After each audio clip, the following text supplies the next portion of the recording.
डायन किसे कहते हैं और डायन को किस तरह हमारे दादा उस्ताद ने हासिल किया, जो जिंदा इंसानों के कलेजे चबाया करती थी।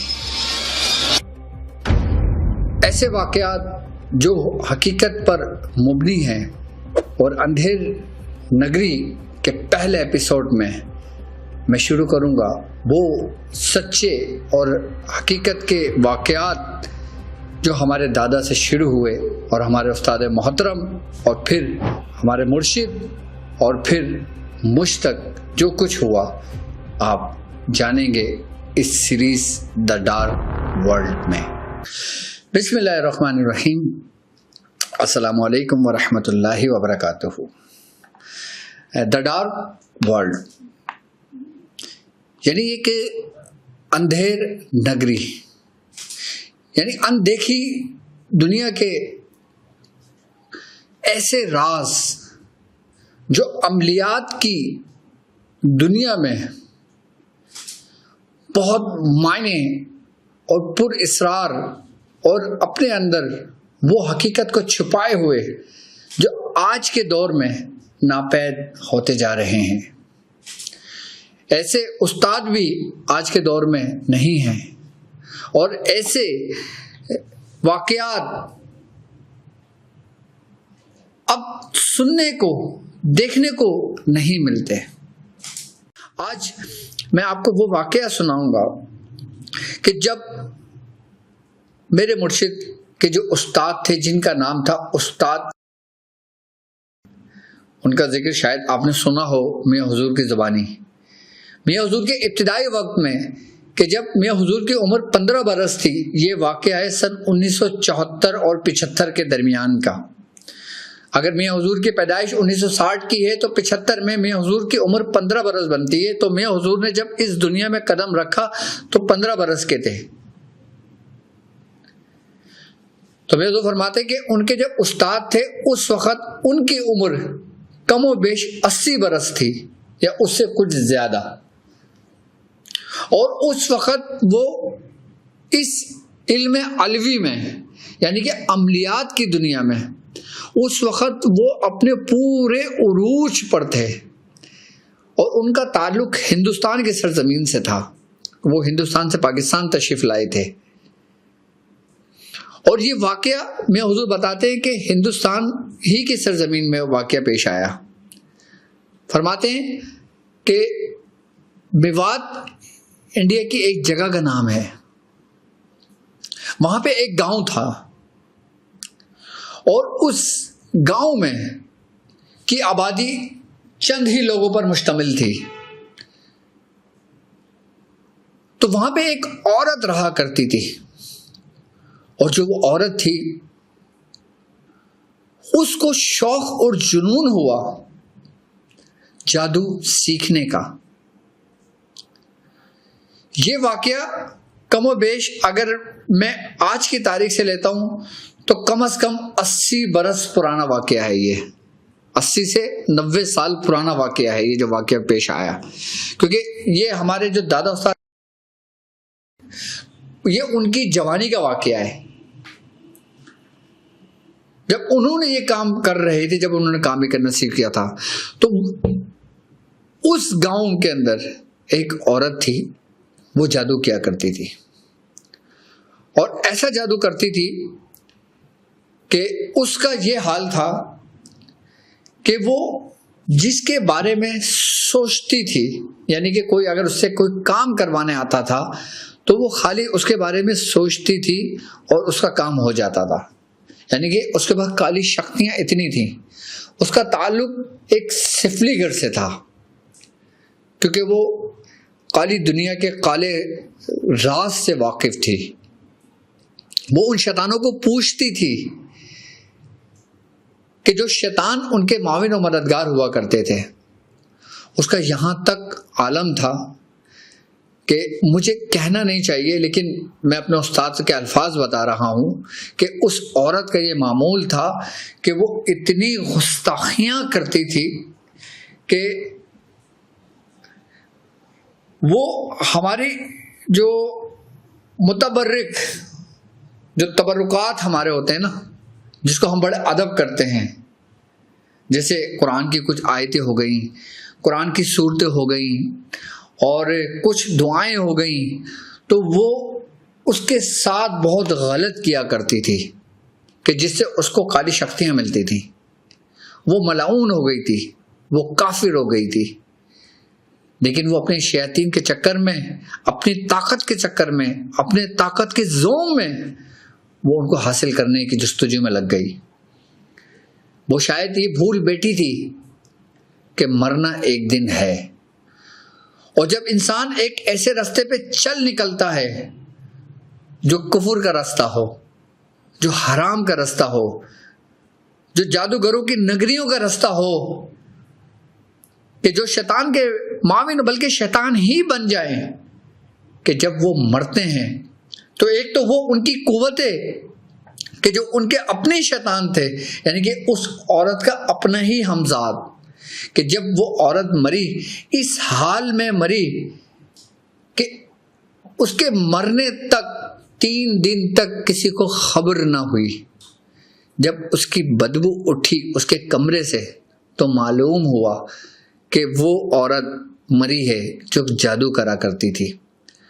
तो गोया उस गांव के जो लोग थे उन्होंने ये फैसला किया कि इसको इसके ऊपर ही यहीं दफन कर दिया जाए, ऐसी हालत में कि ये कुफर की हालत में मरी थी, कि ये जादू करती थी, क्योंकि पूरा गांव उसके बारे में जानता था कि जब वो मरी और कुफर की हालत में, जो कुरान की बेहुरमती किया करती थी, जो गुस्ताखी किया करती थी, और अपने मंतर और तंत्र से जो उसके जादू के अल्फाज थे, जो कुछ भी वो पढ़ा करती थी, जिन शयातीन को वो पुकारा करती थी, जिन देवी देवताओं को वो पुकारा करती थी, कि जब वो मरी तो तमाम के तमाम शयातीन की मदद से उसका हमजाद जाग उठा, और जब हमजाद जाग उठा तो उसके वजूद के अंदर वो तहरीक पैदा हुई कि उसने अपना जिस्म को धार लिया। कि जब वो मरी 3 दिन बाद खबर हुई तो वहाँ के जो लोग थे, उस गांव का जो नवाब थे, उन्होंने ये फैसला किया कि इसको इसी हालत में दफन कर दिया जाए, इसको जो इसकी जो कोठी थी वो उसको वहीं बंद कर दिया जाए। तो गोया उसको वहीं दफना दिया गया, वहीं सब कुछ कर दिया गया। तो जब 3 दिन गुजर गए, उसको दफन कर दिया, उसको वहीं उसको कर दिया। तो उसके कुछ दिनों के बाद उस कोठी से आवाजें आती थीं, और उसके बाद रात को उस पहर कि जब रात अपनी पूरी उरूज पर होती है, उस वक्त वहां से निकलने की सनसनाहट सी में सुनाई देती थी, कि जैसे आप सुनते हैं ना कि छन छन छन छन की आवाज आया करती है, अक्सर आपने अमूमन सुना होगा। तो मेरे मुर्शिद बताते हैं कि उस वक्त ऐसी आवाजें शुरू में आवाजें सुनाई दी। उसके बाद गांव के अंदर ये होने लगा कि दस्तक दरवाजे पे दी जाती, और जब आधी रात हो जाती और जब दरवाजे पे दस्तक होती, तो जब अंदर से कोई शख्स पूछता कौन है और गेट खोलता, तो उसकी मौत वाक़ई हो जाती।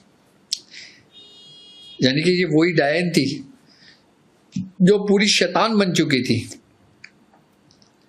जिसने अपने वजूद को धार लिया था। उन शयातीन ने जो उसके अंदर दाखिल हो गए थे,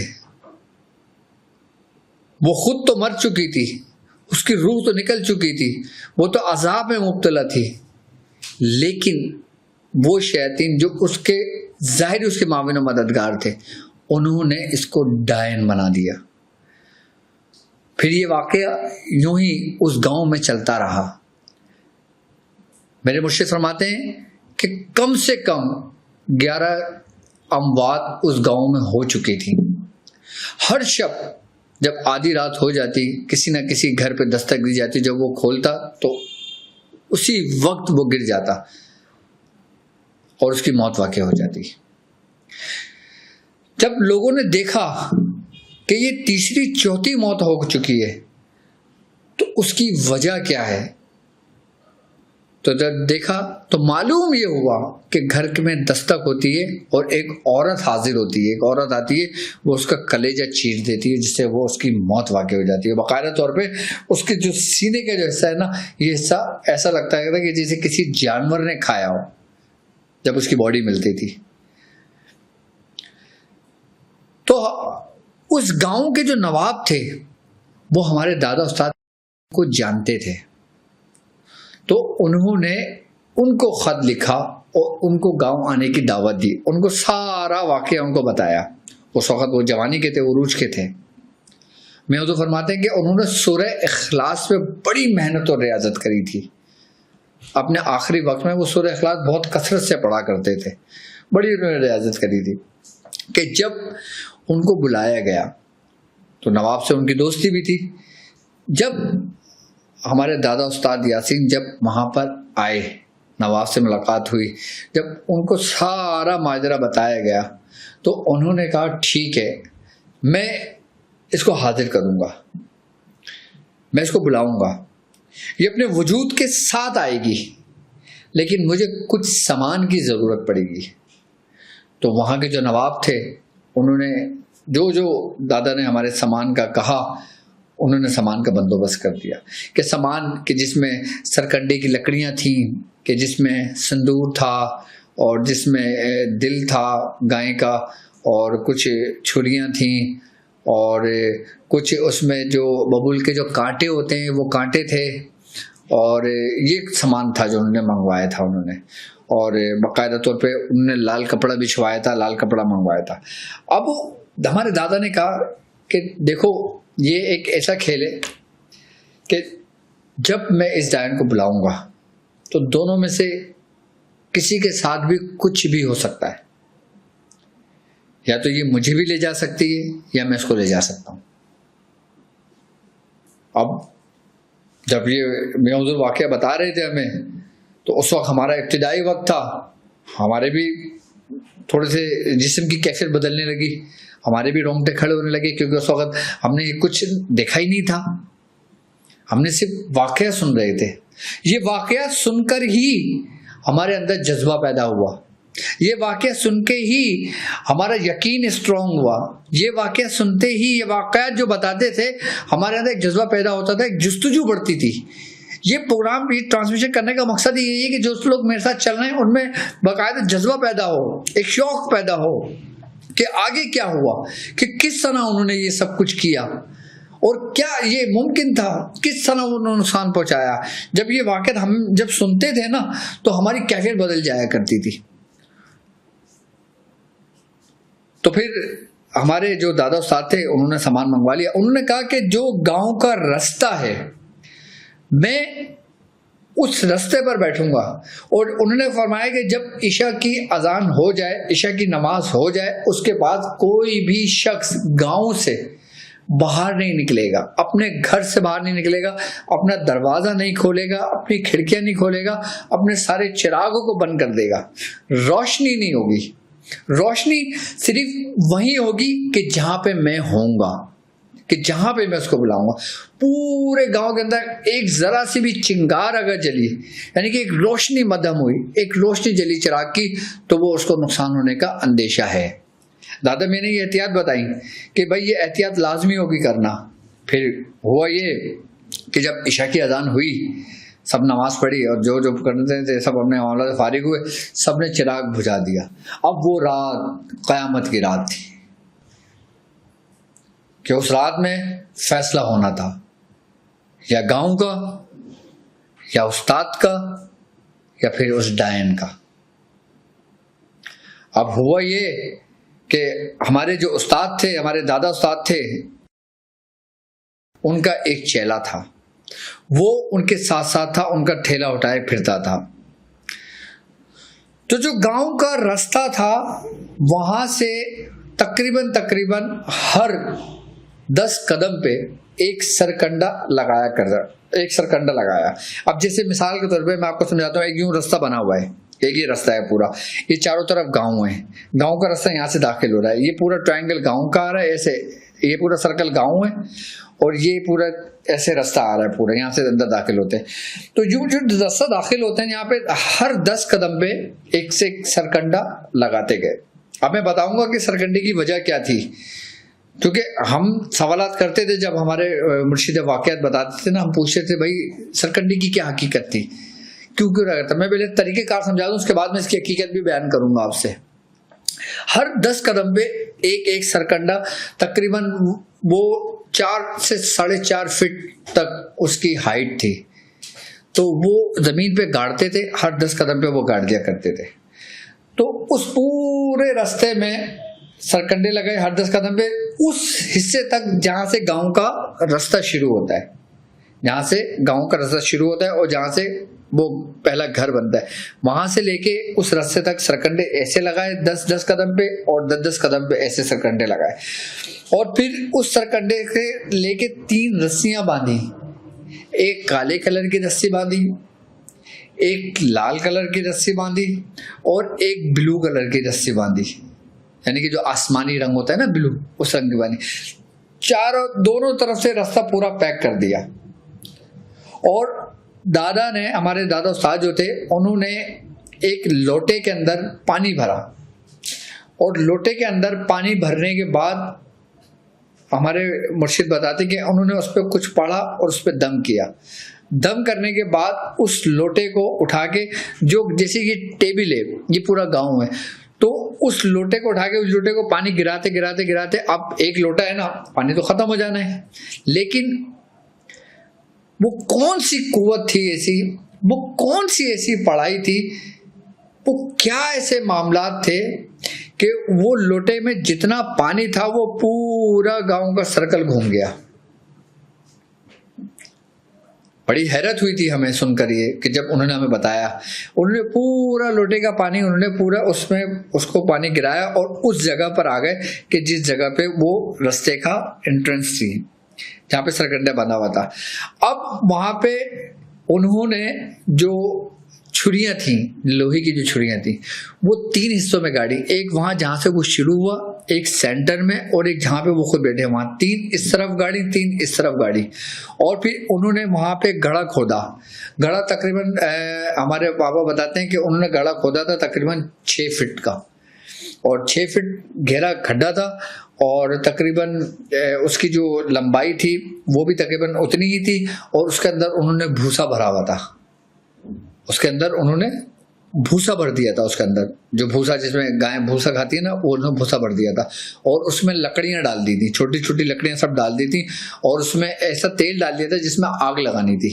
उन्होंने वो कर लिया था उस तरीके से, पूरा वो खड्डा खोद के उसके अंदर वो भर के लकड़ियां डाल दी थी और वो सब डाल दिया था। अब हाजिर कर रहे हैं डायन को, अभी ये सारे इंतजामात कर रहे हैं, अभी आई नहीं है डायन, अभी बुलाया नहीं है उसको, अभी सिर्फ उसका जो टाइम होता था ना, वो फिक्स रात को 12 बजे का टाइम होता था कि जब वो निकलती थी वहां से। तो इस टाइम ये सारा काम उन्होंने मुकम्मल कर लिया था अपना।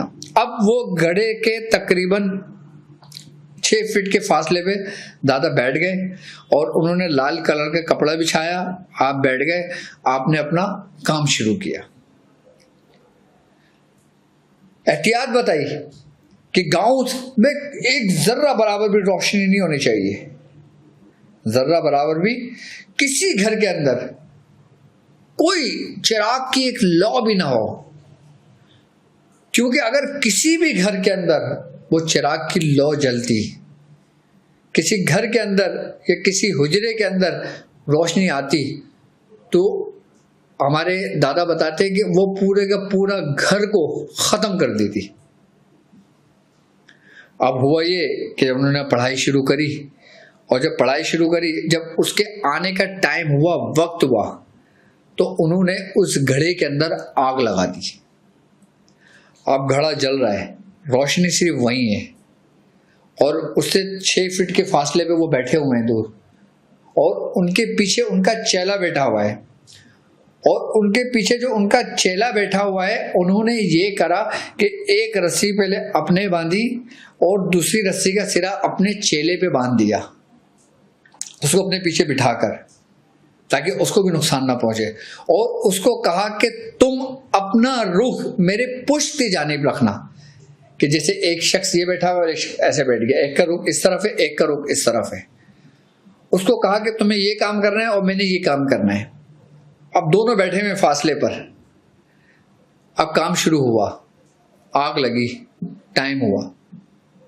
जब वक्त हुआ तो ऐसा फील हुआ कि जैसे कोई तेज हवाएं चलने लगी, और इतनी तेज हवाएं चलने लगी कि ऐसा महसूस होता था कि जैसे ये सब कुछ उड़ाकर ले जाएगी।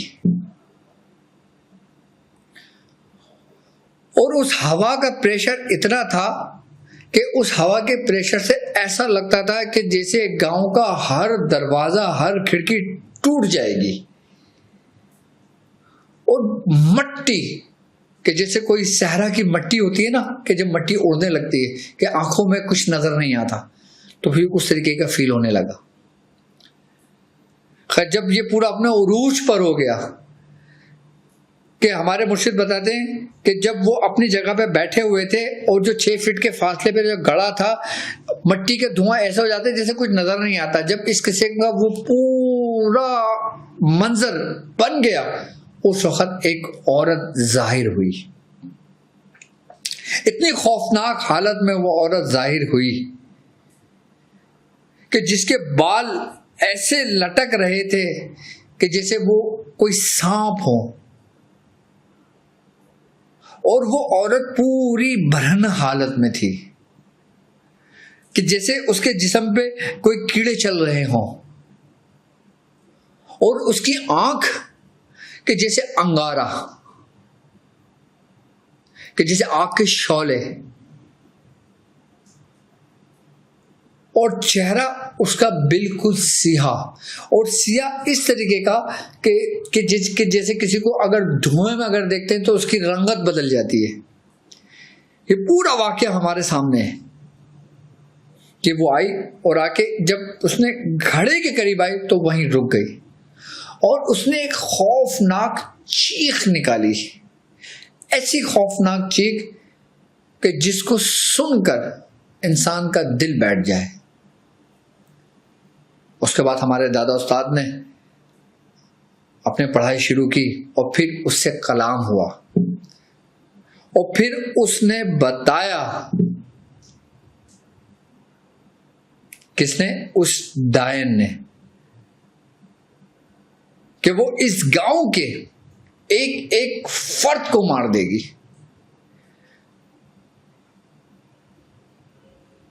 और उसने सबसे पहले तो हमारे दादा उस्ताद को डराने की कोशिश की, खौफ मुसल्लत करने की कोशिश की।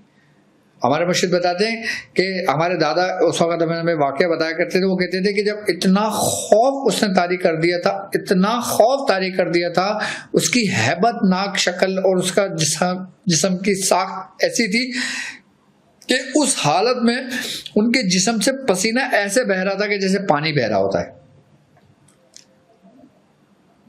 कहते हैं एक वक्त ऐसा आया था उनके ऊपर कि जिससे उनके औसान खता होने लगे, और लोग समझते हैं हाजिरी इतनी आसान होती हैं।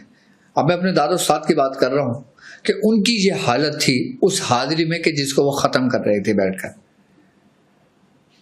फिर उन्होंने अपने उससे कुछ सामान निकाला, और जब पढ़ के उन्होंने उसके जिस्म के ऊपर मारा तो वो चीज उसके वजूद से आर पार हो गई, और ऐसे कि जैसे इंसान किसी आग के अंगारे को उठा के जब फेंकता है ना तो बिखरते शोले कि चिंगारियां जगह जगह से बिखरती हुई नजर आती हैं। इस तरीके से उन्होंने कुछ निकाल के पढ़ के जब उसके ऊपर मारा तो वो आग के अंगारों की तरह उसके वजूद से जैसे निकल जाती हैं। अब जैसे एक चीज ना वजूद से टकराई और गिर गई, नहीं, उसके वजूद से आर पार हो गई, और वो दोनों जानों गिरी और उस घड़े के अंदर गिर गई। कौन? वो डायन। जब वो उस घड़े के अंदर गिर गई, फिर दादा ने अपनी पढ़ाई मुकम्मल करके उसमें और मजीद लकड़ियां डाल के उस आग को बढ़ा दिया। फिर वो डायन उस घड़े से निकल नहीं सकी वहां से। फिर वो उस घड़े से उसके बाद जब वो पूरे आग, वो ये माजरा हमारे मुर्शिद ने वाक़या पूरा बताया कि ये तकरीबन पूरी रात इस वाक़े में गुजर गई थी। जब वो गड़ा ठंडा हुआ तो फजर की अजान का वक्त हुआ